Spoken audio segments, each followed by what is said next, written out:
a la primera epístola del apóstol Pablo, y vamos al capítulo 15. Continuamos con nuestra serie de sermones expositivos. Vamos a leer de los versículos del 1 al 11. Dice así la palabra del Señor. Además, os declaro, hermanos, el evangelio que os he predicado, el cual también recibisteis, en el cual también perseveráis, por el cual asimismo, si retenéis la palabra que os he predicado, sois salvos, si no creísteis en vano. Porque primeramente os he enseñado lo que asimismo recibí, que Cristo murió por nuestros pecados conforme a las Escrituras, y que fue sepultado y que resucitó al tercer día conforme a las Escrituras, y que apareció a Cefas y después a los 12.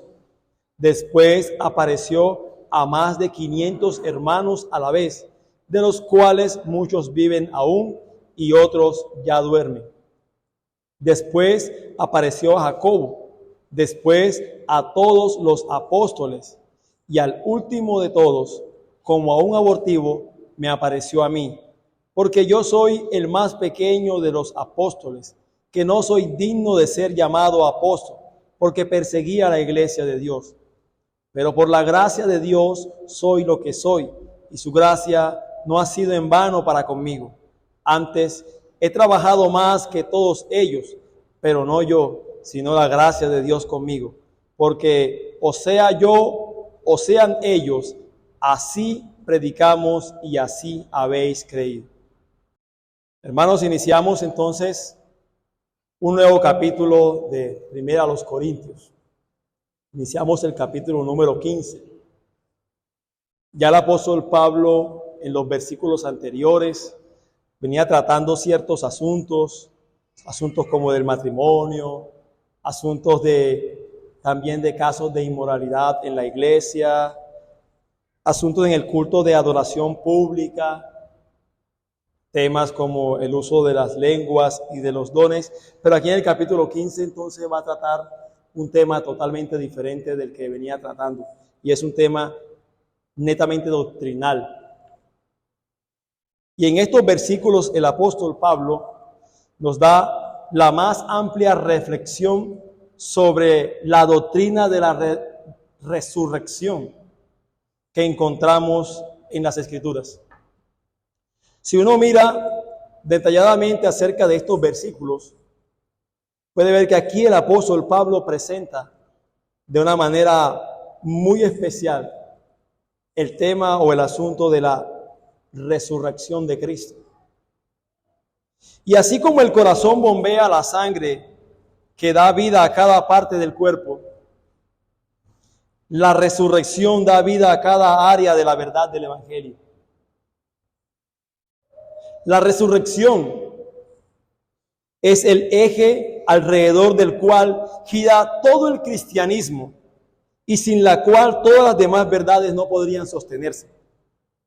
Si Cristo realmente no resucitó, realmente no habría base o fundamento para las demás doctrinas del cristianismo.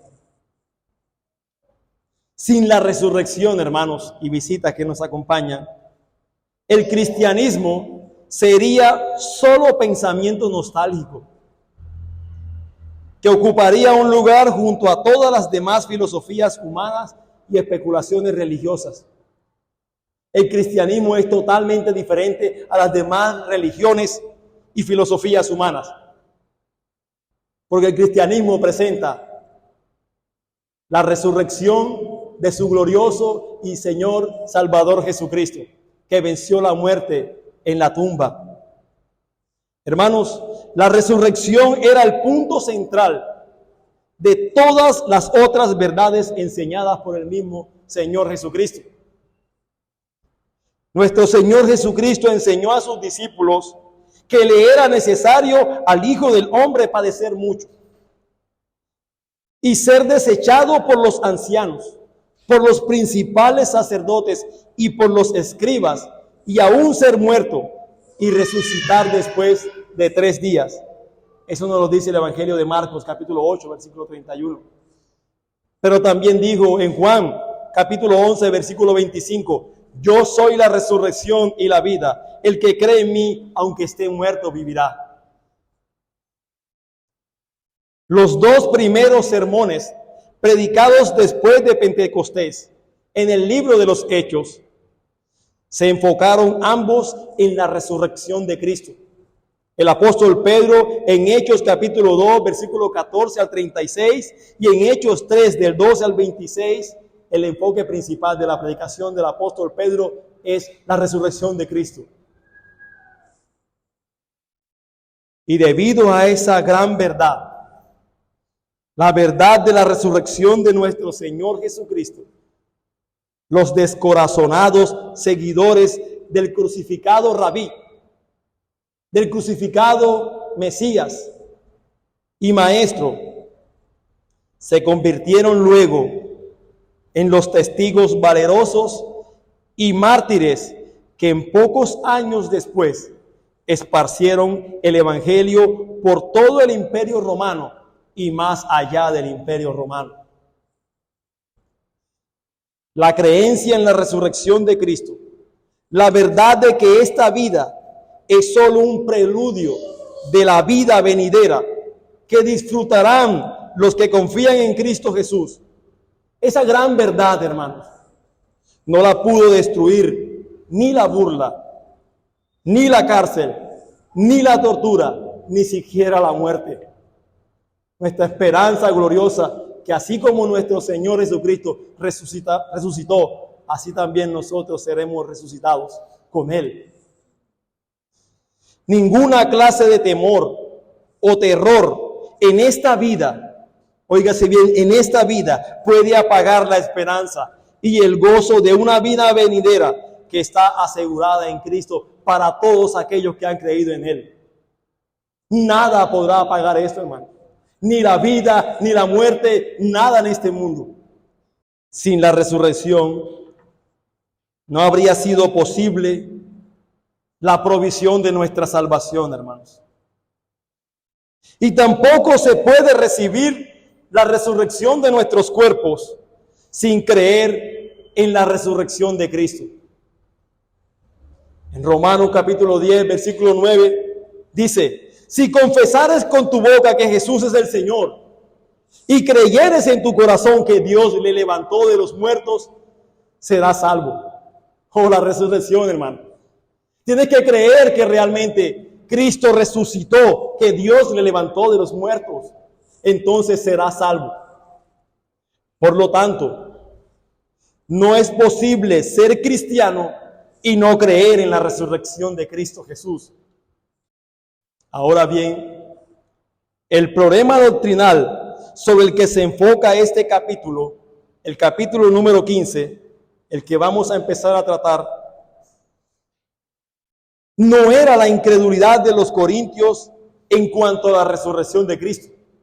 Eso es algo que dejemos dejar claro. No es que ellos fueran incrédulos acerca de la doctrina de la resurrección de nuestro Señor Jesucristo, sino que más bien en su confusión era acerca de su propia resurrección. Y Pablo no estaba tratando de convencerlos de que Cristo resucitó de los muertos.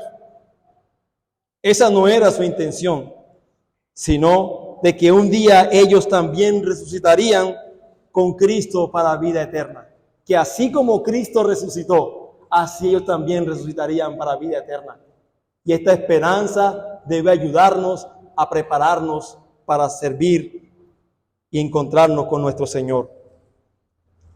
Pero no obstante, para establecer los cimientos de esta gran verdad, en los primeros 11 versículos que hemos leído en este capítulo, el apóstol Pablo repasa, esto es simplemente un repaso, repasa las evidencias de la resurrección de nuestro Señor Jesucristo. Una verdad que él reconoce que ellos, los corintios, ya creían, como lo dice en el mismo versículo 1 y en el mismo versículo 11 de este capítulo, porque dice el apóstol en el versículo 11, porque o sea yo, o sean ellos, así predicamos y así habéis creído. Es decir, que ellos ya sabían acerca de esto. Vamos a ver las 5 evidencias o testimonios que presenta el apóstol Pablo en estos versículos acerca de la resurrección de Cristo.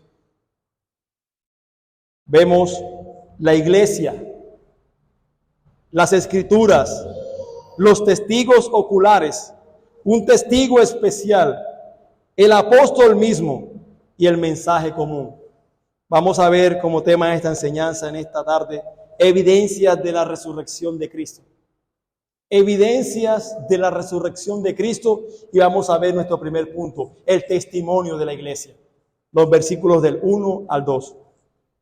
Además os declaro, hermanos, el evangelio que os he predicado, el cual también recibisteis, en el cual también perseveráis, por el cual, asimismo, si retenéis la palabra que os he predicado, sois salvos si no creísteis en vano. El primer testimonio que vemos aquí no aparece explícitamente declarado, pero sí aparece de manera implícita. Hermanos, el hecho de que los cristianos corintios mismos y todos los demás cristianos en todas partes habían recibido el evangelio y habían creído en Cristo Jesús y habían sido transformados de manera milagrosa y poderosa, era en sí mismo una fuerte evidencia del poder del evangelio, del poder de la resurrección de Cristo. El hecho de la misma iglesia, los corintios, y de que en todas partes del mundo, y aún aquí en esta iglesia en Caucasia, hayamos personas que hayamos creído en Cristo Jesús y que hayamos sido transformados de manera milagrosa. Eso es una evidencia fuerte del evangelio y de la resurrección de Cristo. Nuestras vidas transformadas por el poder del evangelio. No puede una persona que ha experimentado el poder del evangelio, la obra de Cristo en su vida y el poder de su resurrección, seguir siendo el mismo. No puede seguir siendo el mismo. Su vida es transformada de una manera poderosa y extraordinaria por el poder del evangelio.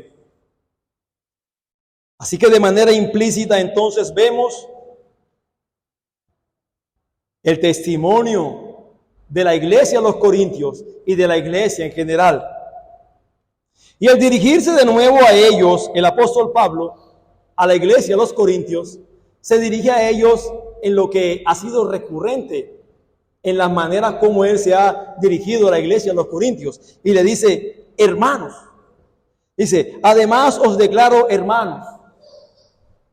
El apóstol Pablo, hermanos, aquí con esta expresión, les asegura a los que está escribiendo, es decir, a la iglesia, a los corintios, que él los reconoce como sus hermanos en Cristo. Él los reconoce como sus hermanos en Cristo. El término no solo expresa su identidad espiritual con ellos, sino también su amor por ellos. Realmente cuando el apóstol Pablo se expresaba a ellos como hermanos, era identificándose con ellos de manera espiritual como creyentes en Cristo, pero también de alguna manera mostrando su amor para con ellos, como queda reflejado en el versículo 58 de este mismo capítulo, donde el apóstol Pablo dice, así que hermanos míos amados. No solamente dice hermanos míos, sino amados. Realmente el apóstol Pablo amaba a esta iglesia, a los corintios, y les demuestra su amor. Pero en este punto, el apóstol Pablo les dice que lo que está a punto de decirles a ellos no es nada nuevo para ellos. Esto no era algo nuevo que el apóstol Pablo iba a traer para la iglesia de los corintios. Ya el apóstol había hablado con ellos acerca de esto. De hecho, esta era la manera como el apóstol Pablo presentaba el evangelio, y una de las maneras en las cuales presentaba el evangelio él era mostrando acerca de la resurrección de Cristo. Si quiere vamos a Hechos, capítulo 17.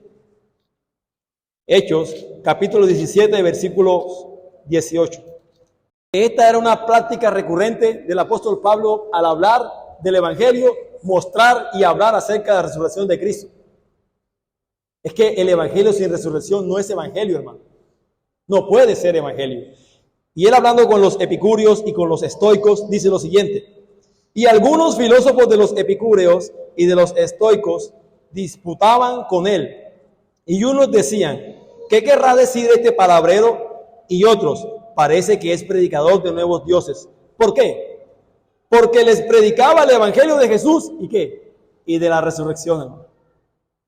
Así que cuando el apóstol Pablo estaba hablándole a la iglesia de los Corintios, no les estaba diciendo que les iba a decir algo nuevo a ellos, sino que sencillamente, como dice el mismo versículo, el Evangelio que os he predicado, el Evangelio que les he predicado, hermano, el cual también recibieron. Si nota que es simplemente un repaso que el apóstol Pablo va a dar a la iglesia de los Corintios y no es una doctrina nueva de la resurrección, es algo fundamental de la predicación de la iglesia de los apóstoles. Y en los versículos 3 y 4 nos especifica en qué consiste la esencia del Evangelio. Entonces nos muestra que Cristo murió por nuestros pecados y que fue sepultado y que resucitó al tercer día, conforme a las Escrituras. Hermanos, la enseñanza de los dos versículos primeros es que los creyentes corintios eran ellos mismos una evidencia viva de que la doctrina era verdadera. La doctrina de la resurrección era realmente verdadera. El hecho de que ellos, esta iglesia, los corintios, salieron de su ceguera espiritual y salieron del paganismo y entraron en la luz y en la vida de Cristo, es un testimonio del poder del Evangelio y por tanto también del poder de la resurrección, hermanos. Sabemos quiénes eran los corintios y en qué contexto estaban ellos. Un contexto de idolatría, de paganismo, de inmoralidad. Y el hecho de que ellos fueron pasados de las tinieblas a la luz es una poderosa evidencia del poder del Evangelio y por ende del poder de la resurrección de nuestro Señor Jesucristo. Pero además de esto también está el testimonio de que ellos ya creían en la verdad de la resurrección de Cristo. Ellos ya creían acerca de esto. Para ellos era algo verdadero, no era algo novedoso. Lo que el apóstol les había predicado era simple y sencillamente el Evangelio de la resurrección de Cristo. Y que ellos habían recibido, que ellos habían aceptado, en el cual también les aseguraba que ahora perseveraban y por el cual, como dice el mismo texto, son salvos y que también los libera del poder del pecado y de la condenación. Así que, hermanos, debido a la realidad de la resurrección de Cristo y a su confianza en ella, ellos, y no solamente ellos, sino todos aquellos que han creído en Cristo Jesús, ahora son parte de la iglesia de Cristo. Son parte de la iglesia de Cristo. Y de esa misma manera, hermanos, es una evidencia del poder de la resurrección. Si queremos verdaderamente ver en algún sentido el hecho de que la resurrección de Cristo sí es verdadera, miremos su iglesia a través de los años, a través de los tiempos. Más de 2000 años, su iglesia ha existido y existe y existirá hasta que Cristo venga por su pueblo. Sin embargo, el apóstol Pablo hace una frase aclaratoria en el versículo 2, en su parte final. Dice: si retenéis la palabra que os he predicado, sois salvos, si no creísteis en vano.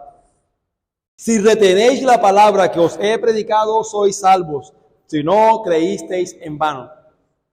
Lo primero que tenemos que decir con respecto a esto es que aquí nos enseña que los verdaderos creyentes estén en peligro de perder su salvación. Lo primero que tenemos que ver aquí, y lo primero que tenemos que decir, es que aquí nos enseña, en este versículo, ni ningún otro versículo de las Escrituras, que los verdaderos creyentes estén en peligro de perder su salvación. Pero lo que sí tenemos que decir es que es una advertencia en contra de la fe no salvadora. Hermanos, hay tal cosa como una fe falsa, una fe que no es salvadora. El apóstol dice, si no creísteis en vano. De hecho, hermanos y queridos amigos que nos acompañan, la existencia de una fe falsa se revela claramente en las Escrituras. Puede haber tal cosa como una fe falsa. Y las Escrituras nos lo revelan claramente. Por ejemplo, vamos a Juan capítulo 2, versículo 23 al 25. ¿Puede entonces un creyente creer en vano? ¿Puede una persona, creer en vano? Juan capítulo 2, versículo 23 al 25. Dice, estando en Jerusalén, en la fiesta de la Pascua, nota aquí, muchos creyeron en su nombre. Muchos creyeron en su nombre. Viendo las señales que hacía. Pero Jesús mismo no se fiaba de ellos, porque conocía a todos y no tenía necesidad de que nadie le diese testimonio del hombre, pues él sabía lo que había en el hombre. Aquí nos muestra este versículo que muchos creyeron en Jesús. Muchos creyeron en su nombre cuando vieron las señales que Jesús hacía. Pero también nos muestra el versículo que Jesús mismo no se fiaba de ellos. Es decir, que el Señor, conociendo los corazones de todos, sabía que esas personas habían creído, pero no verdaderamente en Él. Era lo que las Escrituras nos muestran claramente, una fe falsa. Simplemente habían creído en las señales que Él había hecho, pero no verdaderamente en Cristo Jesús. Y aún hay más. Hechos capítulo 8, versículo 13, hablando de Simón el mago. Hechos capítulo 8, versículo 13, dice, también creyó Simón mismo. Hermanos, Simón creyó en el Señor Jesús. Y hay más. Dice, y habiéndose bautizado, estaba siempre con Felipe, y viendo las señales y grandes milagros que se hacían, estaba atónito. Este hombre no solamente dice la Escritura que había creído en Jesús, o que había creído, sino que aparte de eso se había bautizado. Sin embargo, dice más adelante el mismo apóstol Pablo, que en hiel de maldad, que en prisión de oscuridad estaba este hombre. Es decir, no había creído verdaderamente en Jesucristo como Señor y Salvador. Entonces, hermano, la fe verdadera es muy diferente a una fe falsa, porque la fe verdadera es una convicción que nos mueve a una respuesta adecuada. Y no es meramente una persuasión pasiva de nuestro intelecto. Una persona puede estar convencida y puede creer que realmente Jesucristo es el Señor, que Cristo es el Hijo de Dios, y puede conocer muchas verdades del Evangelio, y sin embargo puede no ser salva. Puede no ser salva, porque no es un mero asentimiento de ciertas doctrinas. No es simplemente yo sé o yo conozco ciertas doctrinas de las Escrituras. No es eso, hermano. La verdadera fe es una convicción de todo el alma de la verdad, de que Cristo es el Evangelio y existe un compromiso con Él. Toda tu alma realmente confía y cree en Cristo como el centro del Evangelio, y hay un compromiso con ese Cristo del Evangelio. Hay un compromiso verdadero con Él y con su palabra. Pero no es simplemente un mero conocimiento intelectual, como tristemente hay muchos en las iglesias. Y al revelarnos Dios en su palabra que existe tal cosa como la fe falsa o una fe falsificada, hermanos, entonces Dios nos confronta inevitablemente con la siguiente pregunta: ¿es tu fe genuina o es una fe falsa? Mire, Dios nos muestra en su palabra acerca de esta cosa. Nos enseña la palabra del Señor que hay una fe falsa o una fe falsificada. La pregunta entonces ¿es tu fe genuina o es una fe falsa? Y si realmente te preocupa tu alma, porque debería preocuparte tu alma, porque debería preocupar nuestras almas, esta pregunta no puede evitarse o no puede evadirse fácilmente. Hay quienes prefieren más bien evitar o evadir acerca de esta pregunta. Y dan por sentado a sí mismos que son creyentes, porque tienen un cierto conocimiento de las doctrinas. O algunos porque simplemente van a una iglesia todos los domingos regularmente. Pero hermanos, amigos, es necesario que nos examinemos, como dice la palabra en 2 Corintios capítulo 13, versículo 5. Examinaos a vosotros mismos, probaos a vosotros mismos si estáis en la fe. Si realmente hay un compromiso con el Cristo del Evangelio. Si realmente hay un compromiso con el Cristo y su palabra.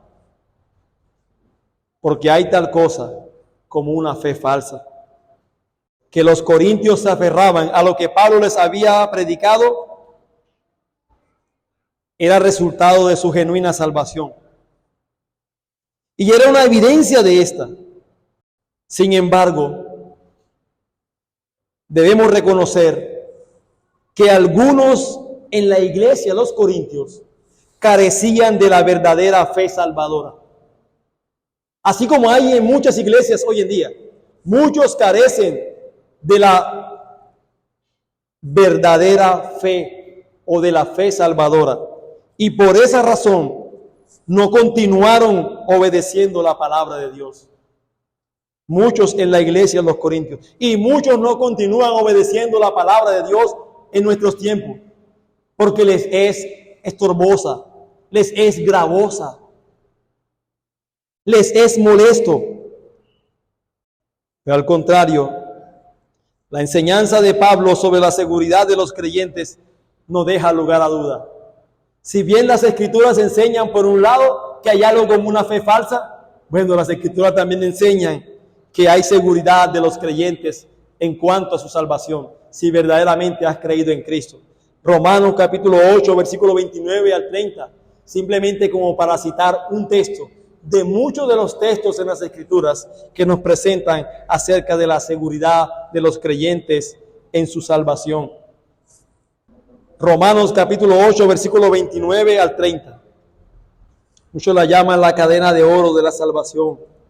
Porque a los que antes conoció, también los predestinó para que fuesen hechos conforme a la imagen de su Hijo, para que Él sea el primogénito entre muchos hermanos.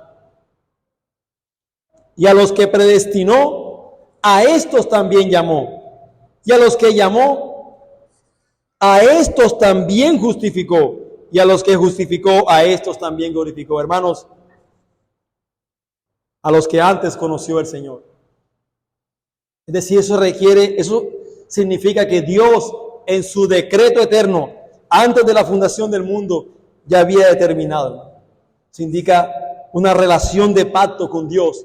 Conoció, sobre esa base estableció la predestinación y la salvación de los suyos, porque dice que los que conoció, los predestinó. Y a esos que conoció y predestinó, también llamó. Y a esos que llamó, los justificó, y a los que justificó, los glorificó. La seguridad de la salvación de los creyentes en Cristo. No hay duda acerca de esto. Nosotros solo podemos ser salvos mediante el poder de Dios. Y solo por su poder nos mantenemos salvos. No solamente somos salvos por el poder de Dios, sino que es el poder de Dios el que nos mantiene y nos preserva en su salvación, hermanos. La salvación la alcanzamos porque Cristo nos sostiene firmemente a nosotros. No tanto porque nosotros nos aferramos a Él. De hecho, que nosotros nos aferremos a Él es una prueba de que Él nos tiene agarrados o asidos a nosotros. Pero una persona que profesa ser cristiana y retiene la doctrina y la vida ortodoxa y luego la rechaza por completo, como hay algunos por ahí, demuestra que su salvación nunca fue verdadera. Nosotros sabemos y nosotros hemos quizás visto a personas que profesaron, que vivieron de alguna manera la vida ortodoxa, pero luego rechazan por completo esto. Esto simple y sencillamente demuestra que su salvación, que su fe, no fue verdadera, nunca fue verdadera. No es que un cristiano, no es que un verdadero creyente se pierda, sino que más bien esta persona no creyó verdaderamente. Era una fe falsa.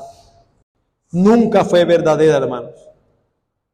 Al parecer, algunos de los corintios habían reconocido intelectualmente, o al menos habían reconocido externamente el señorío, la salvación y la resurrección de Cristo. Pero tristemente no habían confiado en Él.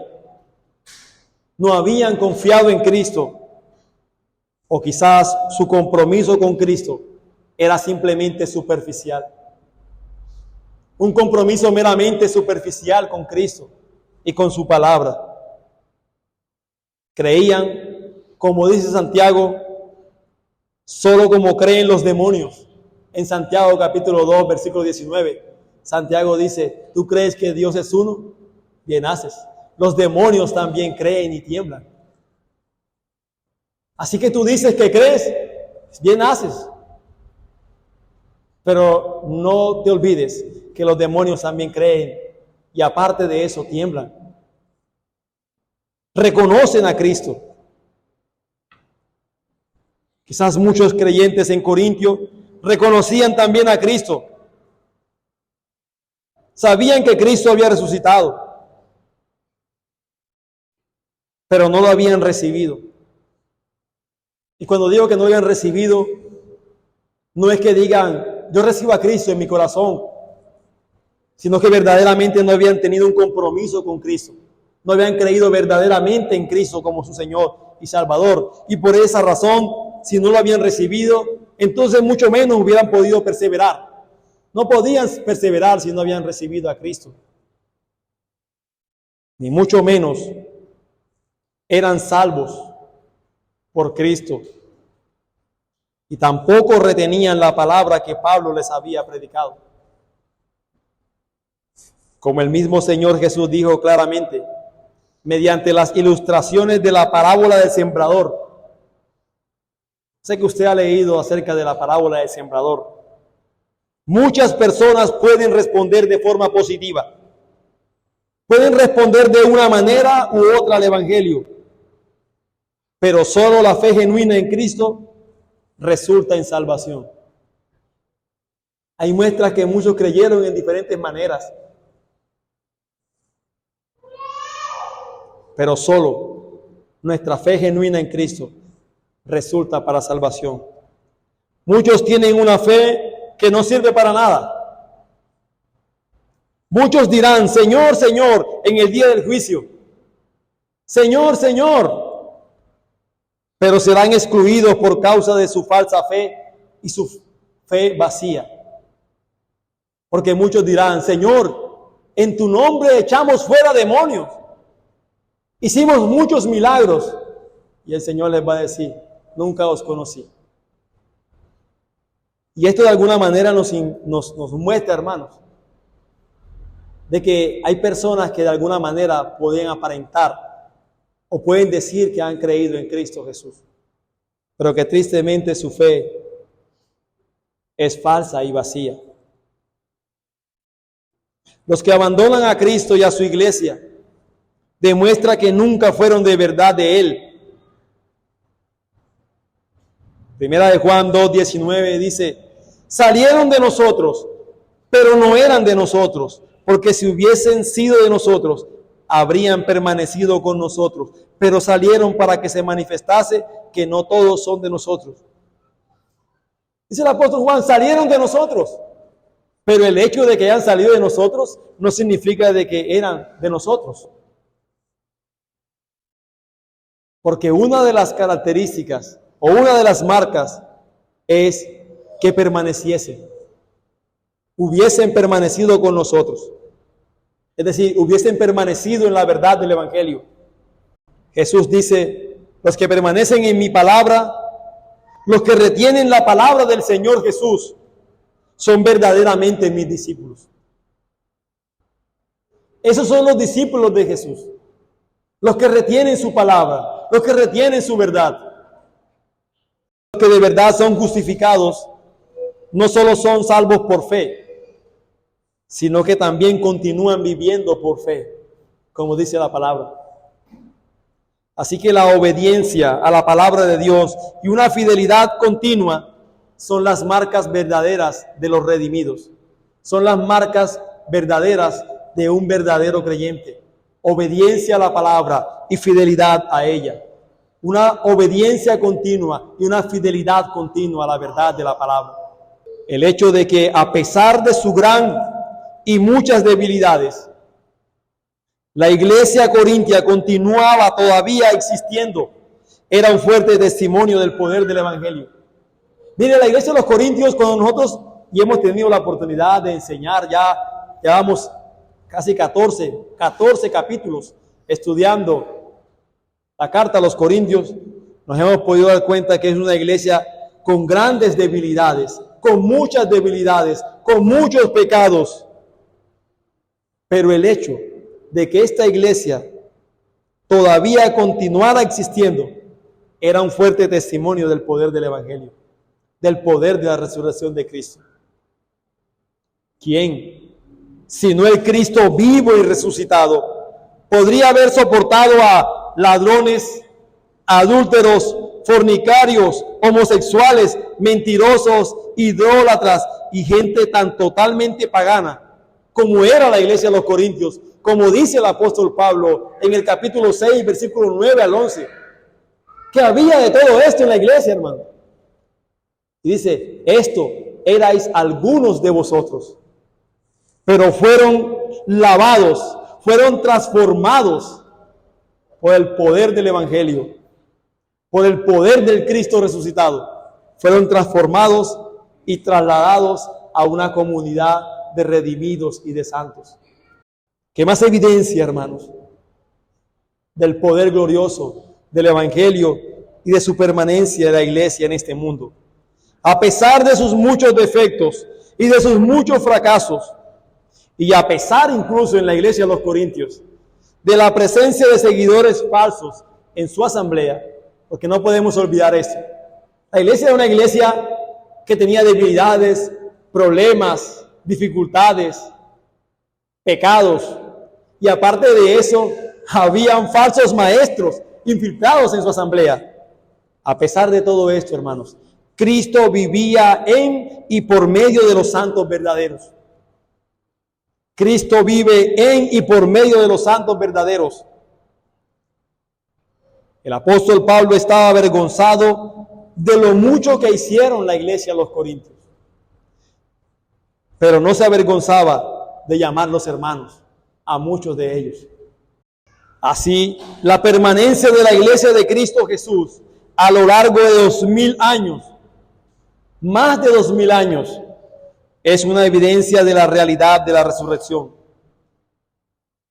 Tanto su iglesia y la palabra de Dios han sobrevivido al escepticismo, a la persecución, a la herejía, a la infidelidad y a la desobediencia. ¿Acaso la iglesia del Señor no es atacada constantemente? ¿Acaso su palabra no es atacada constantemente por el escepticismo, por los impíos?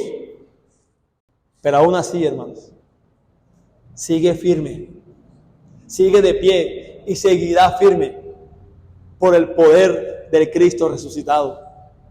Los detractores del Evangelio y de la resurrección de Cristo han presentado la resurrección como un engaño y lo han presentado como una invención, pero ellos nunca han podido explicar el poder de semejante invención para producir hombres y mujeres dispuestos a darlo todo, incluyendo su libertad, incluyendo su vida cuando era necesario, por amar y seguir a un Señor muerto, supuestamente. ¿Cómo pueden explicar ellos esto, hermano? Los detractores de la resurrección de Cristo.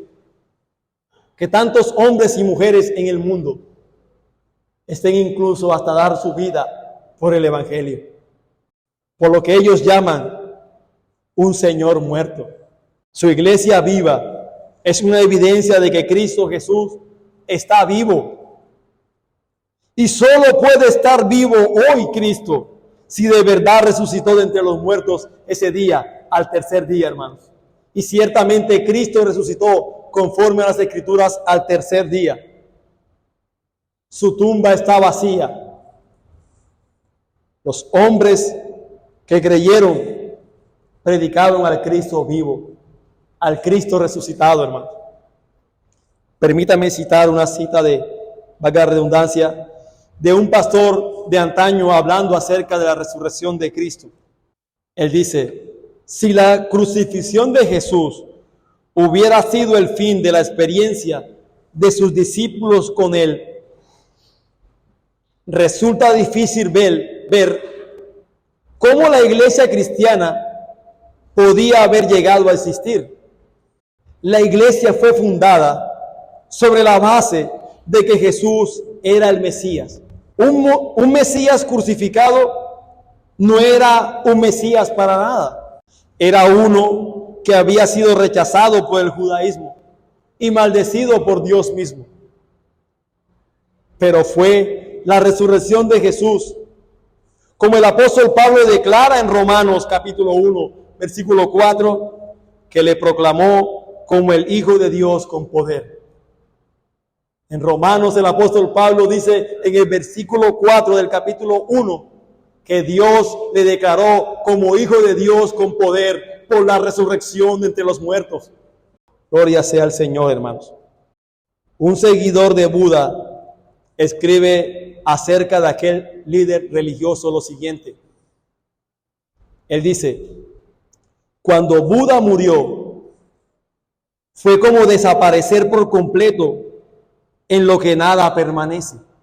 Mahoma murió en Medina, Arabia Saudita, el 8 de junio del año 632, a la edad de 61 años. Y su tumba allí la visitan miles de peregrinos musulmanes cada año. Pero ellos acuden a llorar su muerte, no a celebrar su resurrección. No obstante, hermanos, la iglesia de Cristo Jesús celebra no solo en el domingo la resurrección de nuestro Señor Jesucristo, sino en cada servicio la victoria de su Señor sobre la muerte y sobre la tumba. Eso celebramos nosotros cada domingo, hermano. Nuestro Señor Jesucristo resucitó.